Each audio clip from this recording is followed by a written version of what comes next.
Hello दोस्तों, आज मैं आप लोगों को ये जो बताए थे कल वाला कि दो क्या चैप्टर था ना, चैप्टर नाम क्या था? हाँ, दो चरों वाले रैखिक समीकरण, उसका पार्ट 2 आज बताएंगे। क्या बताएंगे? पार्ट 2। उसमें पहले ऑब्जेक्टिव क्वेश्चन था, आज क्या हम बताएंगे? आज हम बताएंगे उसके लॉन्ग क्वेश्चन, थोड़े से बड़े क्वेश्चन जिसको कहते हैं अति लघु उत्तरीय प्रश्न। इसमें क्या है, थोड़े से लंबे क्वेश्चन हुए। कल तो ऑब्जेक्टिव थे, ऑब्जेक्टिव का 4 ऑप्शन दिया रहेगा, उसके हिसाब से करना है। लेकिन आज क्या करना है आप लोगों को?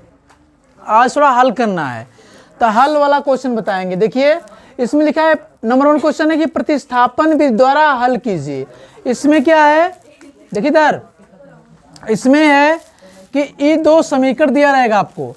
इस समीकरण में x और y का मान प्रतिस्थापन विधि से हल करना है। तो इसमें क्या है, अब देखिए ये समीकरण आपका 1 है, समीकरण क्या है आपका 2 है।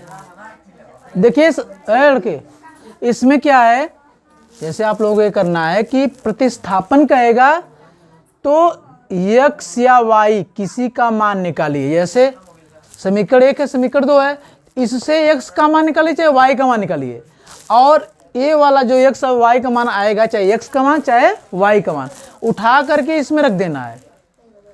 तब जब वैसे हल करेंगे तो वह मान प्रतिस्थापन होता है। लेकिन अगर प्रतिस्थापन कहेगा तो प्रतिस्थापन विधि से हल करना पड़ेगा। अगर कोई दूसरे विधि से हल कर देंगे तो आपको नंबर नहीं दिया जाएगा, ठीक ना। यानी कहेगा प्रतिस्थापन से करिए, विलोपन से कहेगा तो विलोपन से करिए, अगर बीजगुणन से कहेगा तो उससे करना पड़ेगा, ठीक ना। अगर नहीं करेंगे तो आपको नंबर देने का वो हकदार नहीं रहेगा एग्जामिनर्स, तो उसी नियम से करना पड़ेगा। तो प्रतिस्थापन कहेगा, इस करिए x माइनस वाई बराबर 2 है। हम इसको यहाँ पे x का मान निकाल लें, 2 प्लस क्या हो जाएगा, क्या बोल रहे हो, मना करें ना, ये कितना है। अब इसमें क्या है, 4x प्लस 7y कितना है, 30 है। x का मान इसमें रख लीजिए 4, यहाँ गुणे 2 प्लस y प्लस कितना 7y, कितना आएगा 30, 4 दूना के 8, 4y कितना जाएगा 7y, कितना जाएगा 30, कितना जाएगा 8, 7 4 11, और कितना जाएगा यहाँ y रहेगा, यानी 11y बराबर कितना जाएगा 30 माइनस 8, 11y कितना जाएगा 22, y कितना जाएगा 22 बटा 11, 11 दूनी के 22, y का मान 2 हो गया। अब ये मान किसी में रख लीजिए, लेकिन आपको प्रतिस्थापन कहेगा तो किसी एक का मान उठाकर किसी दूसरे में रखना पड़ेगा। और ए वाला मान किसी में रख लीजिए, मान लीजिए समीकरण 2 में, समीकरण 1 में y बराबर 2 रखने पर, क्या करने पर, रखने पर x माइनस वाई 2 हो जाएगा। ये देखिए x माइनस 2 कितना हो जाएगा 2 हो जाएगा, 2 प्लस 2 कितना हो जाएगा x बराबर 4 हो जाएगा। अब x का मान 4, y का मान 2 हो जाएगा, ठीक ना। इस टाइप से आपको प्रतिस्थापन विधि से हल करना है। देखिए क्वेश्चन दूसरा वाला, देखिए ज्ञात कीजिए कि रैखिक समीकरणों का युग्म, युग्म मतलब जोड़ा दिया है, युग्म क्या है, इतना और इतना संगत या असंगत। देखिए संगत कब होगा, संगत पूछता है और संगत दोनों पूछता है जब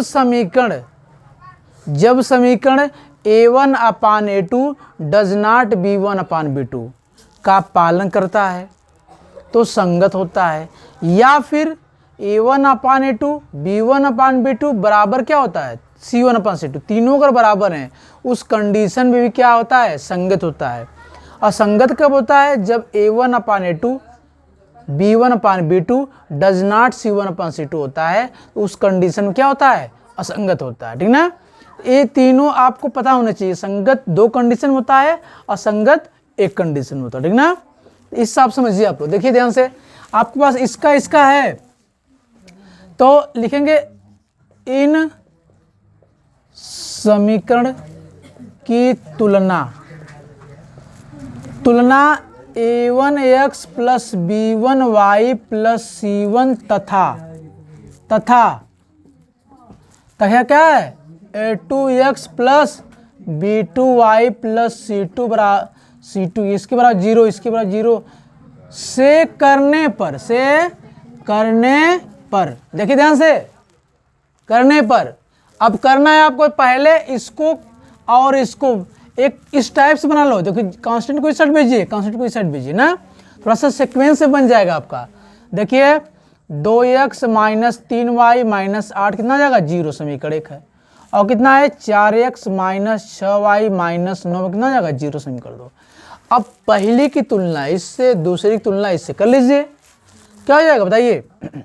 आपका होता है a1 का मान कितना आ जाएगा 2 हो जाएगा, a1 बराबर 2, b1 बराबर कितना आ जाएगा -3, और क्या है c1 बराबर -8, या क्या है a2 बराबर, क्या है a2 बराबर 4 है, क्या है b2 कितना है -6, और कितना है c2 कितना आ जाएगा -9 हो जाएगा।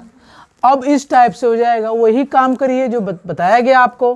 क्या है a1/a2 निकालिए, a1/a2 कितना आ जाएगा 2/4, 2 1 कम 2, 2 दूना के 4 कितना हो जाएगा 1/2 हो जाएगा। फिर क्या हो जाएगा, नीचे दिख रहा है यहाँ तक ना, है कि नहीं। अब क्या हो जाएगा यहाँ से, मान लीजिए इसका b1/b2 निकालिए, कितना हो जाएगा बताइए -3/-6, माइनस कट जाएगा, 3 के 3 दूना के 6, 1/2 हो जाएगा। लेकिन c1/c2 कितना हो जाएगा -8/-9, नहीं कितना 8/9 ही हो जाएगा।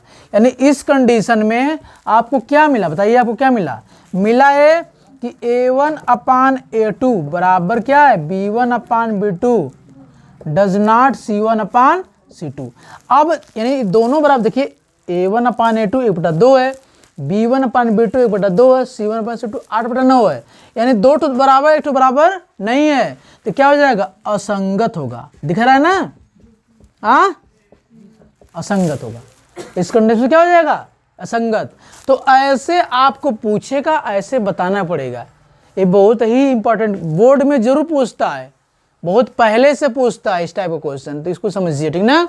नेक्स्ट वाला देखिए, के मान ज्ञात की। अब के का मान बताना है, के मान ज्ञात कीजिए जिनके लिए समीकरण निकाय kx 2y 5 3x y 1 का पहला बताना अद्वितीय हल हो। जब अद्वितीय हल होगा उस कंडीशन में के का मान कितना होगा, कोई हल नहीं होगा उस कंडीशन में के का मान कितना होगा। यानी अद्वितीय हल के लिए कंडीशन लगाना है और कोई हल नहीं है के लिए कंडीशन लगाना है, कंडीशन लगाना, ठीक ना। तो दोनों कंडीशन फॉलो करके तो हमें क्या करेंगे, काम करेंगे, ठीक ना। तो हमें क्या देखिए यहाँ पे, अब ये दोनों समीकरण है, कितना है हमारा समीकरण देखिए, kx है प्लस 2y बराबर कितना है 5, और कितना है 3x प्लस y बराबर कितना 1 है। यहाँ अगर हम तुलना करेंगे तो x गुणक a1 होता है, तो a1 बराबर k हो जाएगा, और क्या हो जाएगा, और हमारा b1 बराबर 2 हो जाएगा। इसको इधर भेजेंगे तो c1 पर कितना जाएगा -5 हो जाएगा। फिर कितना हो जाएगा यहाँ पे a2 बराबर कितना हो जाएगा 3 हो जाएगा, और कितना हो जाएगा b2 बराबर कितना हो जाएगा, इसका गुणांक 1 है, और इसको इधर भेजेंगे कितना हो जाएगा c2 कितना हो जाएगा -1 हो जाएगा। अब कहा है अद्वितीय हल हो, तो अद्वितीय के लिए क्या होता है condition, a1/a2 does not b1/b2। एक कंडीशन होती है, तो रख लीजिए भाई a1 a2 का मान क्या है k/3, और डज नॉट रहेगा बीच में, और 2/1, इसका गुणा इसमें, इसका गुणा इसमें, कितना है k डज नॉट 3 दूना के 6, यानी के अद्वितीय हल के लिए के का मान 6 हो जाएगा।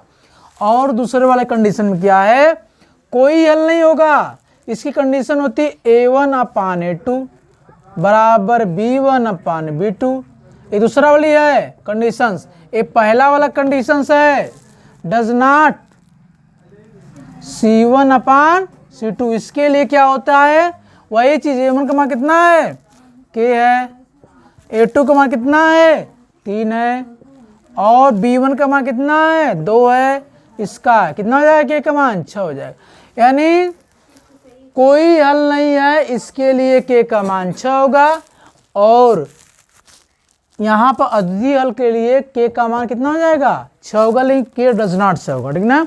इस कंडीशन में आप लोगों को ऐसे समझना, ठीक ना। इधर इधर देखिए नेक्स्ट क्वेश्चन, इसमें कहा है कि विलोपन विधि से, विलोपन विधि होता है और एक प्रतिस्थापन होता है। प्रतिस्थापन में x या y का मान निकल करके पुट करते हैं अगले वाले इक्वेशन में, और विलोपन में क्या करते हैं, चाहे x गुणांक चाहे y गुणांक, एक गुणांक बराबर करके प्लस माइनस करके उसको माइनस करते घटाते हैं, ठीक ना। तो उसी तरह से कर लीजिए। इसमें देखिए ये आपका पहला कोई इक्वेशन है, सेकंड वाला, तो इसको कर लीजिए x बटा 2 प्लस 2y बटा 3, इसको सट भेजिए माइनस 1 हो जाएगा, समीकरण 1 है। ये कितना है x माइनस वाई बटा 2 बराबर कितना हो जाएगा 3 है, ये दिया पहले समीकरण 2 आपका। तो लिख लीजिए इसको स्टार्ट बना लीजिए इस टाइप से।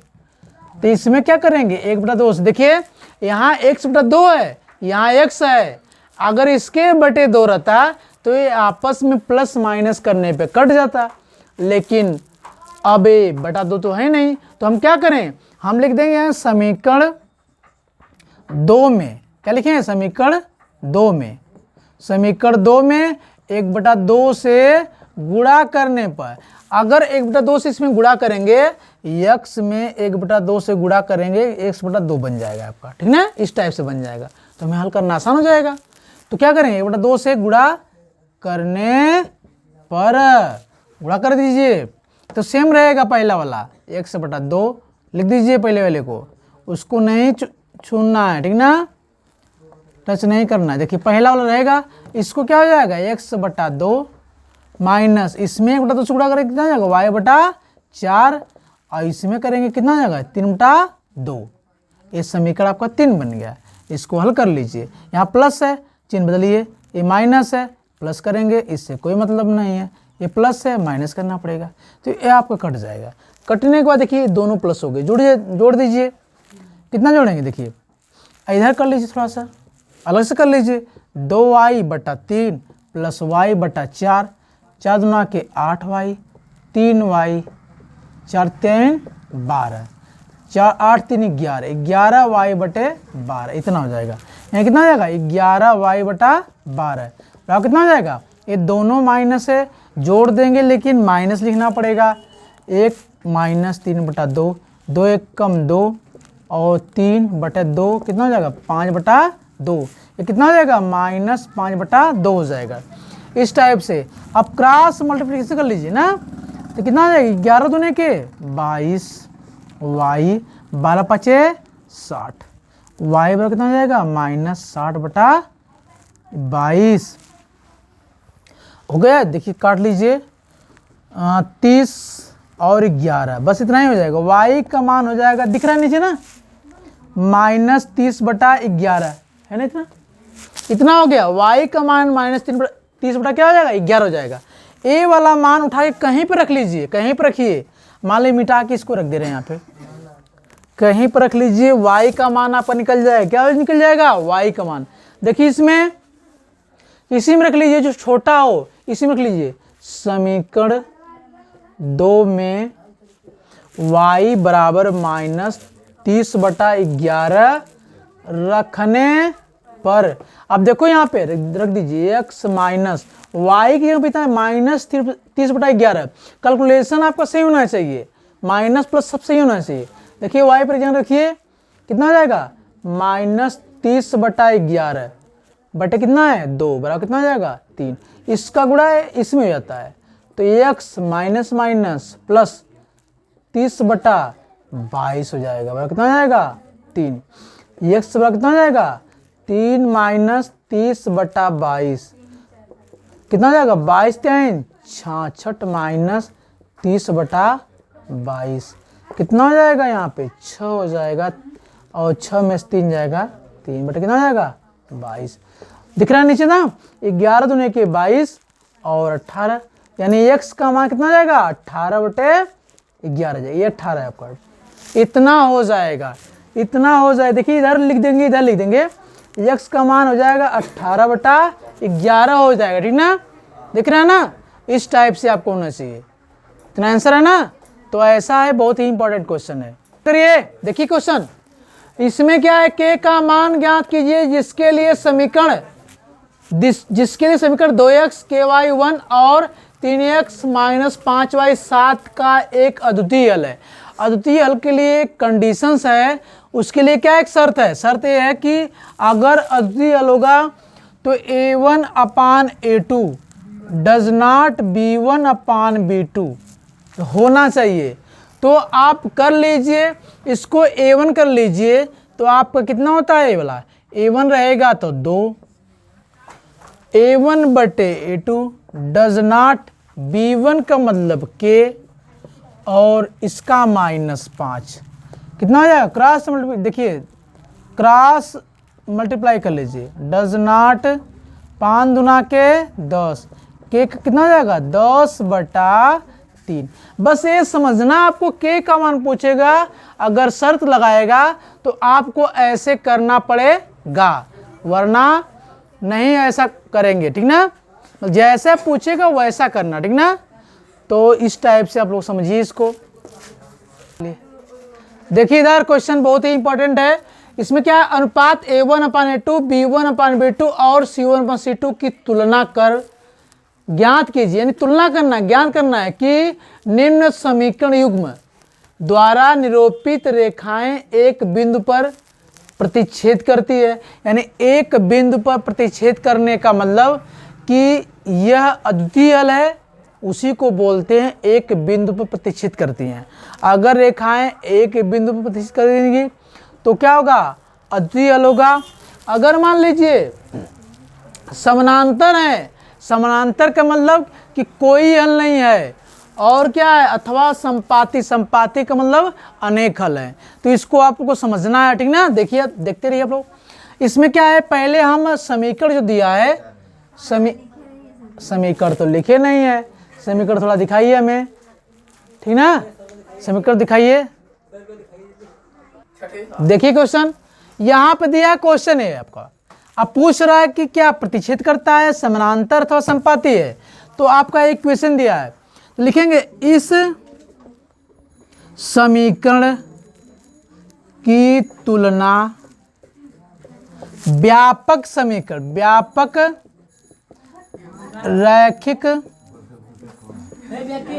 समीकरण a1x + b1y + c1 0 तथा a2x + b2y + c2 0 से करने पर इतना लिखना पड़ेगा आप लोगों को, ये चीज़, उसके बाद तुलना करेंगे, क्योंकि लॉन्ग क्वेश्चन है ना, तो इसको ऐसे लिखना पड़ेगा, लिखने के बाद तो हल करेंगे, तब जाके पूरा नंबर आपको मिलेगा, ठीक ना।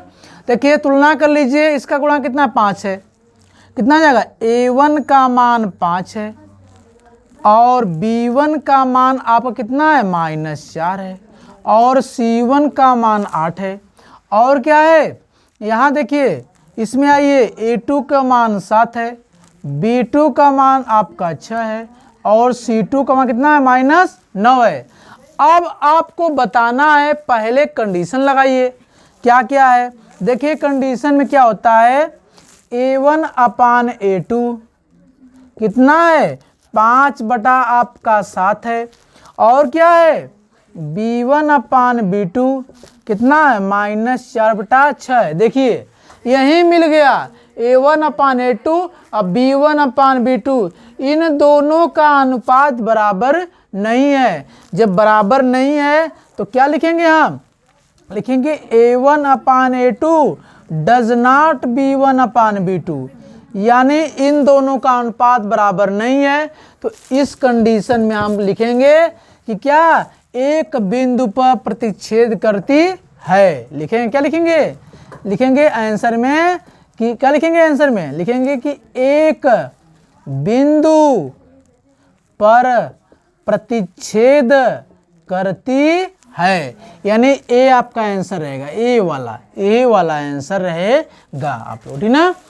तो इस टाइप की वीडियो आपको रोज मिलती रहेगी, इसको देखिए।